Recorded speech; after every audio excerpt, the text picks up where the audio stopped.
Hello everyone, स्वागत है आप सभी का मेरे चैनल द डिवाइन टैरो में। कैसे हैं आप सब? उम्मीद करती हूँ सब हैप्पी होंगे, पॉजिटिव फील कर रहे होंगे, पॉजिटिव सोच रहे होंगे। सो आज की जो रीडिंग करने जा रही हूँ इसका टॉपिक है आपके पार्टनर की डीप फीलिंग्स। रून्स रीडिंग के जरिए हम चेक करेंगे। ये जनरल रीडिंग है, जरूरी नहीं कि सबके लिए रिजोनेट करे, कलेक्टिव और टाइमलेस है। साथ ही साथ ये रीडिंग जेंडर स्पेसिफिक रीडिंग नहीं है। थीथा पे ध्यान नहीं देके एनर्जीज पे ध्यान दें। आपको अच्छे से पता है आपके पार्टनर लड़का है या लड़की, ठीक है? सो चलिए चेक करते हैं। यूनिवर्स मुझे बताएं मेरे जो व्यूअर्स हैं उनके पार्टनर की आज की करंट डीप फीलिंग्स इनके लिए क्या है।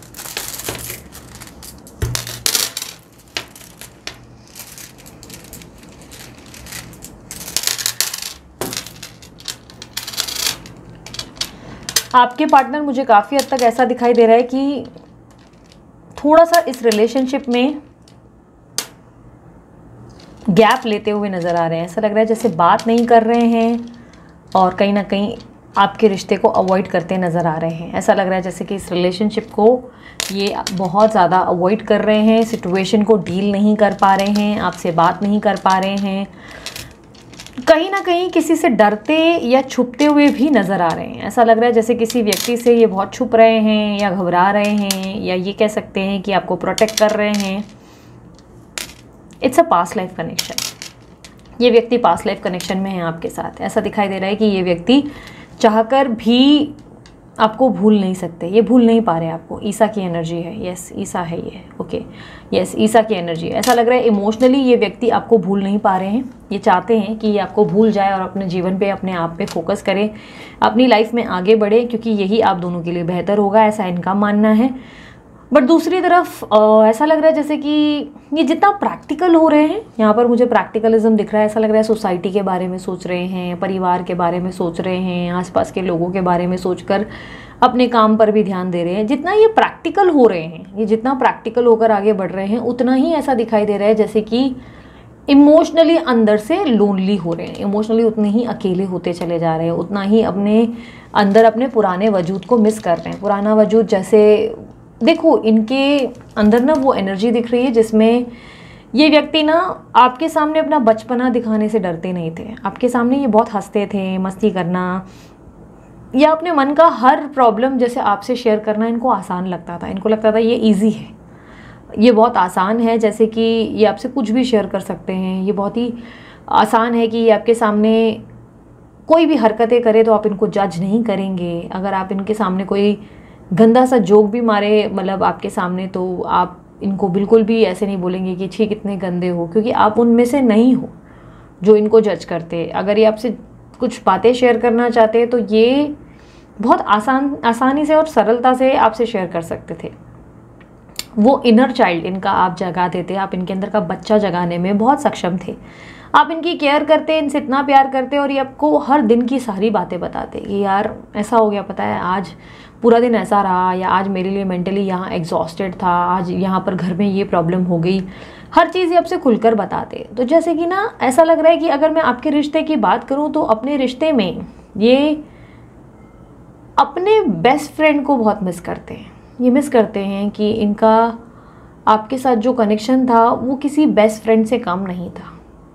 ये आपके साथ फिज़िकल इंटीमेसी को मिस नहीं करते। ऐसा नहीं लगता है कि फ़िज़िकली इंटीमेसी इनके लिए सब कुछ थी, नहीं। ये नहीं याद करते कि आप दोनों ने एक दूसरे को क्या क्या फ़ायदे, बेनिफिट्स, या आपने इनका क्या बेनिफिट लिया, इन्होंने आपका क्या बेनिफिट लिया, वो ये याद नहीं करते। इनको याद आता है वो समय जहाँ पर आपके साथ खुलकर बात करना बहुत आसान था, जहाँ पर इनको डर नहीं लगता था कि ये जो बोल रहे हैं कहीं आप इसका गलत फ़ायदा ना उठाएं या कल आप इसका गलत उपयोग ना करें। जहाँ पर ये निडर थे आपको लेकर, ऐसा लग रहा है जैसे कि बिंदास थे, सब बोल देना आसान था। अपने बेस्ट फ्रेंड को ज़रूर मिस कर गए हैं आप, उनके बेस्ट फ्रेंड रहे हो। More than a lover, more than a wife और हस्बैंड, और मोर देन अ गर्लफ्रेंड और बॉयफ्रेंड, इन सभी से ऊपर आप इनके बेस्ट फ्रेंड थे। आज इनकी ये प्रैक्टिकलिटी, जो ये सोसाइटी के बारे में सोचना है, लोगों के बारे में सोचना है, परिवार के बारे में जो सोचने का एक नज़रिया बन गया है, उसमें मानो ये खुद अकेले हो रहे हैं। इनके पास कोई नहीं है जिससे ये शेयर कर सकें कि देखो आज दिन कैसा रहा। कोई इनसे पूछता नहीं इनकी तबीयत कैसी है, कोई पूछने वाला नहीं कि खाना खाया नहीं खाया, दिन कैसा रहा, कोई पूछता नहीं। व्हाट्सएप पे घंटों रहने के लिए कोई नहीं, रात सोते वक्त बात करने के लिए कोई नहीं। पूरा दिन मानो ऐसा निकलता है कि काम काम काम और परिवार, सबकी चिंता, फोकस अपने गोल्स पे, और रात को अकेले में ही अपने आप में ही सोच विचार करते सो जाते हैं। इस तरीके की एनर्जी जहाँ पर खुद को बहुत ज़्यादा ऐसे बदल दिया है कि खुद से खुश नहीं, खुद ही खुद में खुद को घुटा हुआ महसूस करते हैं, अकेला महसूस करते हैं, खाली महसूस करते हैं। मानो ऐसा लगता है जैसे कि इन्होंने ज़िंदगी की रेस में, दौड़ में पार्टिसिपेट ज़रूर किया। ये दौड़ रहे थे, पर इस दौड़ के शुरुआत में जब ये रेस शुरू हुई तो आप ठीक इनके बगल में इन्हें चुनौती दे रहे थे। आप कह रहे थे भागो तेज़, देखती हूँ मैं तुम कितना तेज़ भागते हो। आप उन्हें वो चुनौतियाँ सिर्फ इसलिए देते थे क्योंकि आपको लगता था कि इससे ये इनका मोरल बूस्ट होगा, ये मोटिवेट होंगे और ये और तेज़ भागेंगे और ये सबको हरा पाएंगे। आपको अपने हारने का डर नहीं था, आपको कभी चिंता नहीं थी कि आप हार जाएंगे। आपको बस खुशी थी इस बात की कि ये जीत सकते हैं। तो आप इनको मोटिवेट करते कि चलो देखते हैं कितना तेज़ दौड़ते हैं। अब दौड़ तो इन्होंने ज़रूर लगाई, आपने मोटिवेट भी किया, पर दौड़ते दौड़ते जब ये बहुत आगे पहुँचे तो इन्हें एहसास हुआ कि रेस तो जीतने के चक्कर में आगे आ चुके, जीत भी गए, पर दौड़ के दौरान आप पीछे कहीं छूट चुके हो, आप कहीं पीछे रह गए। आपने आवाज़ें लगाई कि रुक जाओ, मैं पीछे छूट गई हूँ या मैं पीछे छूट गया हूँ, पर इन्होंने उस आवाज़ को अनदेखा या अनसुना कर दिया। क्योंकि उस वक्त उस रेस का, उस दौड़ का और लोगों का शोर इतना क्लियर इनको सुनाई दे रहा था, जहाँ पे लोग इन्हें बहुत इन्फ्लुएंस कर रहे थे, मोटिवेट कर रहे थे, लोग इनका नाम बुला रहे थे और ये उस तेज़ी में भाग गए। आप पीछे रोते रहे, आवाज़ देते रहे, पर उन तक वो आवाज़ पहुंची ही नहीं। रेस में आगे तो बढ़ाए, अब अपनी ज़िंदगी में अपने गोल्स फोकस कर रहे हैं, आपसे दूरी भी बना ली। इस चक्कर में आप धीरे धीरे चल रहे हैं। आप अभी भी उस रेस में शायद वहीं खड़े रह गए कि शायद अब ये यू टर्न लेकर आ जाएं। आप उस रेस में अब धीरे धीरे चलते हैं कि शायद वो खुद ही यू टर्न लेकर आपका हाथ पकड़े और उसके बाद वापस उसी रेस को शुरू करें, क्योंकि उन्होंने उस रेस के दौरान हाथ छोड़ दिया है और ये बात आप भी हैंडल नहीं कर पाए। और कहीं ना कहीं आपके पार्टनर, जो आपको अपना बेस्ट फ्रेंड मानते, जो आपको अपनी ज़िंदगी का सब कुछ मानते, वो अचानक से अकेले आगे बढ़ गए। उस दौरान दौड़ के हिस्से में कहीं एहसास नहीं हुआ, लेकिन अब उनको वो अकेलापन काटता है। अब उनको महसूस हो रहा है कि कोई है नहीं जो आसपास आवाज़ दे और कहे यार तुम कर सकते हो, घबराहट किस बात की, डर किस बात की, हरा देंगे यार, देख लेंगे, डील कर लेंगे इससे भी। अब कोई नहीं है जो उनको सपोर्ट करे, कोई नहीं है जो उन्हें संभाले, जो उनकी चिंता करे। अब आसपास कोई नहीं है जो उन्हें देखकर स्माइल करे या उनके लिए सजे या सबरे या खुद को बनाए। ज़िंदगी के मुकाम में इतना तेज़ दौड़ आए हैं कि आज ना खुद को संवारने की इच्छा, ना खुद को सजाने की इच्छा, ना खुद की फिटनेस पे ध्यान देने की इच्छा, ना अपनी लाइफ में ये इम्पॉर्टेंट है कि वो अपनी दाढ़ी बना ले या अपने बाल कटवा ले या आपके लिए सुंदर तरीके से तैयार हो जाएं।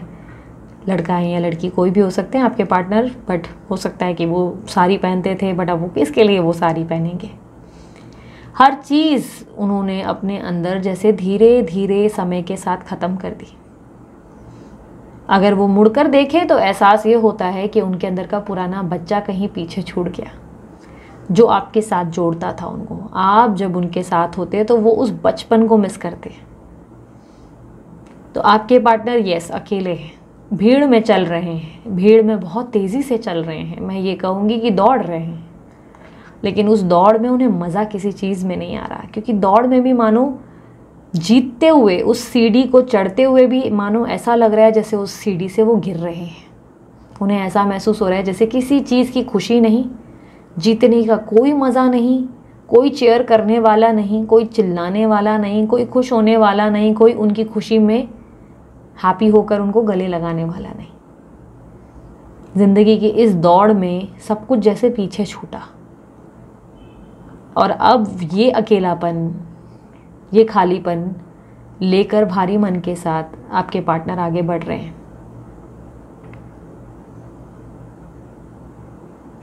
एक सॉन्ग याद आया, वो है ना, चलते चलते यूं ही कोई मिल गया था, सर राह चलते चलते।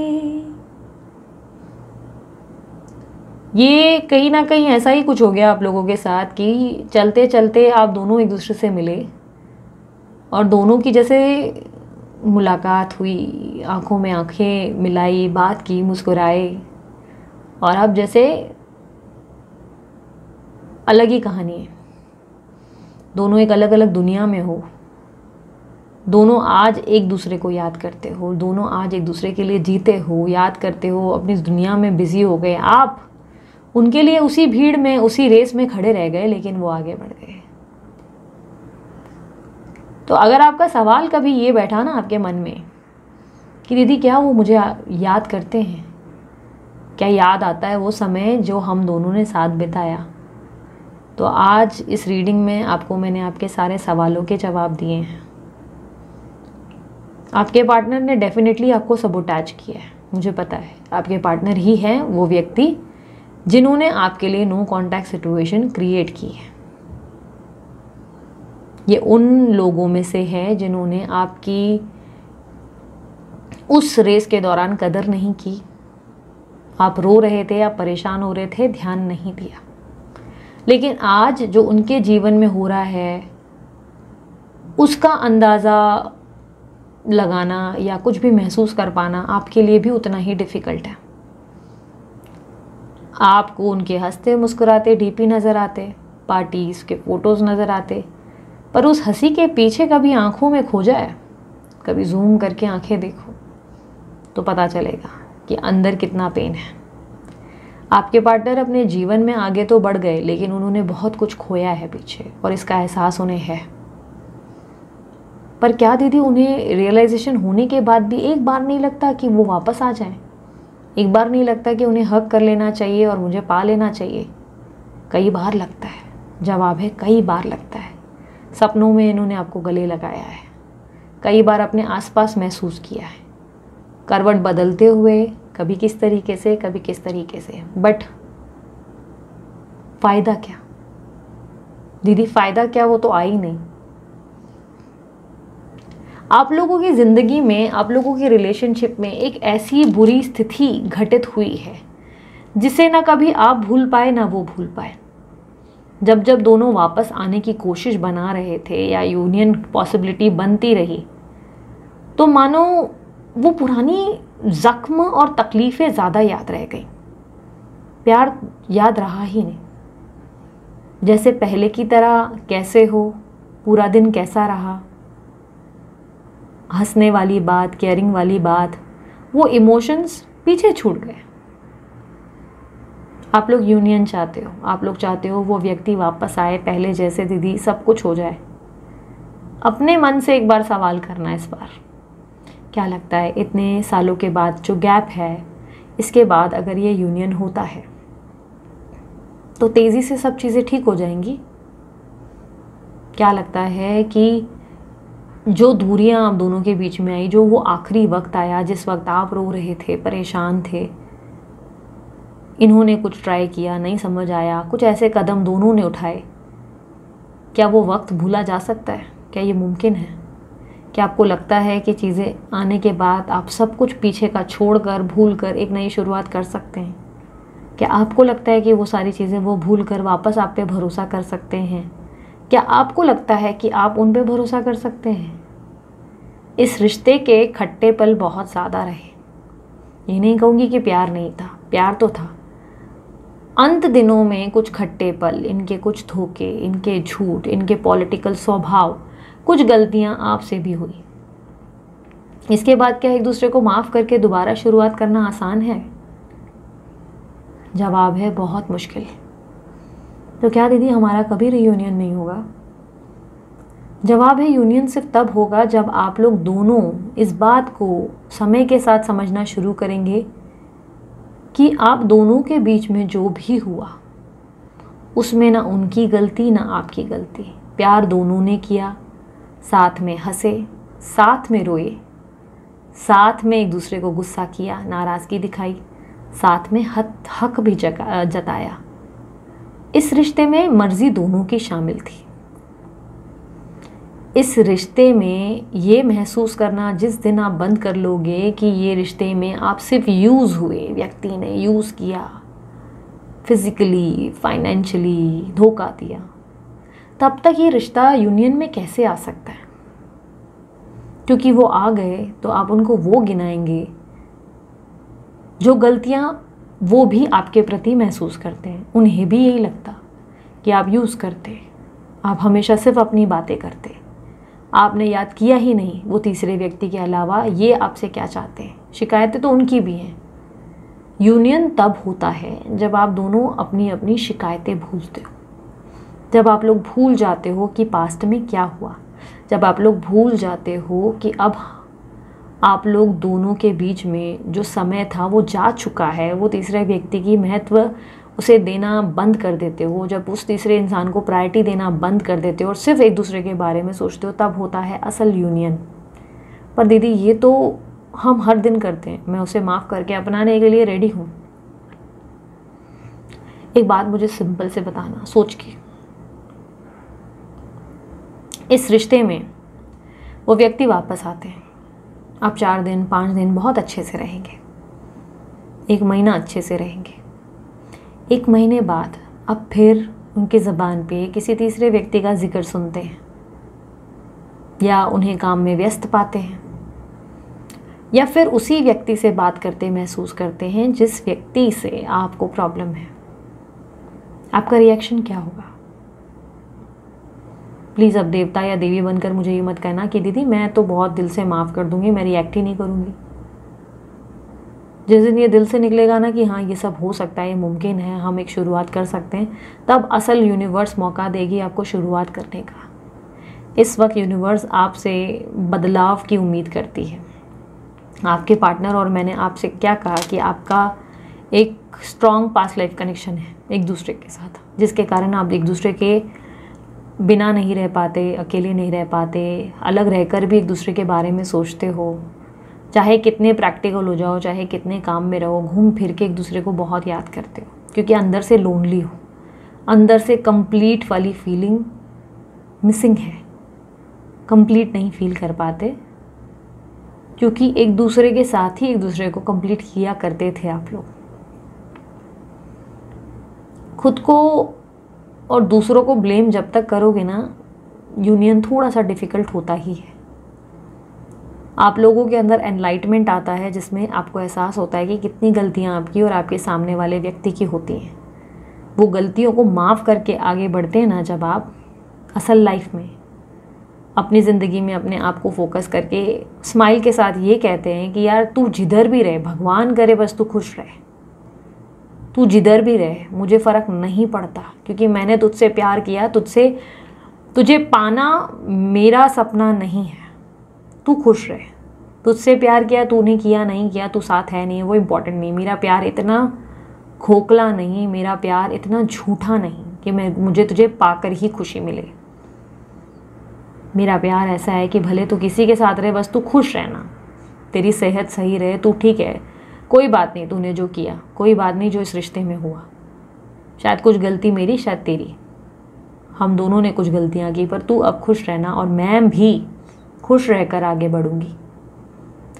असल लाइफ में यूनियन तब होता है। कितने लोगों में गट्स है ये करने की? मैं जवाब दूं, 100 में से सिर्फ 90% ऐसा कर पाते हैं। आज भी मुझे स्पेल्स के, रेमेडीज़ के मैसेजेस आते हैं व्हाट्सएप पे। रीडिंग्स की बुकिंग के दौरान सीधा मैसेज किया जाता है, उसे वश में करना है दीदी, स्पेल करना है, थर्ड पार्टी को रिमूव करना है, इसको भगाना है, उसको भगाना है। सिर्फ ये डिस्कशन है, इसको चाहिए, उसको हासिल सबको करना है, साथ रहना है, जिंदगी वही चाहिए। बट बहुत कम और ना के बराबर लोगों को मैंने मुलाकात की जिन्होंने मुझसे ये कहा, दीदी मैंने तो जाने दिया, कोई बात नहीं, जिसके साथ है वो खुश रहे, मैं अपनी ज़िंदगी में तो आगे बढ़ूं। बहुत कम लोगों ने ये हिम्मत दिखाई। मैंने तो दीदी प्यार किया था, कोई बात नहीं, उसने मेरे प्यार को नहीं समझा, कोई बात नहीं। बट आते बहुत सारे लोग, मेरी टीम हर दिन सिर्फ ऐसे मैसेजेस को, मैं बोलते हैं ना नेगेटिव मैसेजेस को रिसीव करती रीडिंग्स की बुकिंग के दौरान, इसे वश में कैसे किया जाए बताओ, रेमेडी बताओ, स्पेल बताओ। स्पिरिचुअल लव, राधा कृष्ण की जोड़ी और शिव शक्ति में काश उस समय ये सब चीज़ें हुआ करती। जब ईश्वर के समय का वो टाइम था, शायद भगवानों के टाइम पे भी ऐसा सब हुआ करता, तंत्र विद्या, वैदिक, ये सब चीज़ें होती। तो मैं सोचती हूँ कैसा होता शिव शक्ति का यूनियन, क्या इतना अमर कहानी होती आज, ये इतना ब्यूटीफुल होता, क्या राधा कृष्ण की जोड़ी इतनी ब्यूटीफुल होती। प्रेम की सही भावना जिस दिन समझ गए, बात अलग होगी। आपके पार्टनर इस वक्त अकेले पड़ गए हैं और उस अकेलेपन को आप हर दिन महसूस करते हो, इसलिए अचानक बैठे बैठे आप बहुत इमोशनल होते हो और रोना शुरू करते हो, क्योंकि आप उनके शरीर का आधा हिस्सा हो। ये बात समझो, जो आप महसूस करते हो वो उन्हीं की भावनाएं हैं जो आप फील करते हो।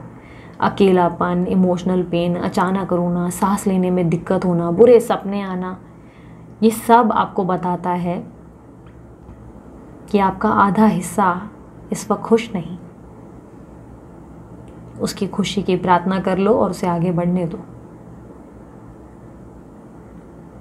आपके रिलेशनशिप में सब ब्यूटीफुल होगा। आपके पार्टनर आपसे बहुत प्यार करते हैं, दिखाते नहीं, जताते नहीं, अड़ियल है, गुस्से वाले हैं, ईगो भी है, घमंड भी है, बट अंत में अकेले हैं। अंत में आपको मिस करते हैं, अंत में आपको देखना चाहते हैं, आपको सुनना चाहते हैं, आपको याद करते हैं बहुत बुरी तरह। Number 8, number 7, number 26, number 24 important होंगे आपके लिए। 33 नंबर भी इम्पॉर्टेंट होगा आपके लिए। जेमिनी एनर्जी भी है, टॉरस भी है, लियो भी है, स्कॉर्पियो है, लिब्रा, एक्वेरियस, कुछ साइंस हैं। और अगर आप लोगों के आसपास ब्लू कलर का रुमाल या ब्लू कलर की कोई पेन है तो रीडिंग आपके लिए ज़रूर थी। ठीक है, ये थी मेरी तरफ से आप सभी के लिए आपकी रून्स रीडिंग, आप सभी की फेवरेट। अगर पसंद आई तो लाइक, शेयर, सब्सक्राइब ज़रूर करें। और अगर आप लोगों को ब्रेसलेट्स बनवाने हैं, आप अमित सर से हीलिंग के लिए या अपनी स्पिरिचुअल ग्रोथ के लिए ज़रूर बनवा सकते हैं। एनालिसिस के बाद ही वो बना कर देते हैं आपको। उनका नंबर वीडियो पे मैंने शेयर कर लिया, डिस्क्रिप्शन बॉक्स में भी है। आप उनका व्हाट्सअप नंबर निकालें, व्हाट्सअप करें, कॉल ना करें। आपको उनकी टीम गाइड करेगी। एनालिसिस के बाद ही आपको आइडिया देगी कि आपको क्या पहनना चाहिए। अगर आपको मुझसे पर्सनल रीडिंग लेनी है तो व्हाट्सअप का नंबर वीडियो पे डिस्क्रिप्शन बॉक्स में मेंशन है, उस पर व्हाट्सअप करते ही टीम आपको बताएगी क्या प्राइसेस है। सिर्फ कॉल रीडिंग के ऑप्शंस अवेलेबल हैं और कोई ऑप्शन नहीं है, मैसेज का, वॉइस नोट का कोई नहीं, सिर्फ कॉल रीडिंग का ऑप्शन। अगर आपको सिर्फ प्राइस जानना है तो आपको व्हाट्सएप की डीपी पे भी प्राइस दिख जाएगा। व्हाट्सएप की डीपी पे प्राइस लिखा हुआ है, सिर्फ वो एक मात्र रीडिंग अवेलेबल रहती है और उसको आप देखकर आप अपनी बुकिंग करवा सकते हैं। ठीक है, कमेंट बॉक्स में अगर आपको कोई मेरा फ़ोटो यूज़ करके मैसेज कर रहा है तो वो मैं नहीं हूँ, वो कोई और है, फ्रॉड है, कोई स्कैमर है। अगर आपको मेरा फ़ोटो यूज़ करके वो कह रहे हैं हमें यहाँ संपर्क करें, तो आप उन्हें संपर्क ना करें, वो उन्हें रिपोर्ट करें। ठीक है, सो अभी के लिए इतना ही। अपना ध्यान रखें, मुस्कुराते रहें। बाय, टेक केयर, ओम साई राम।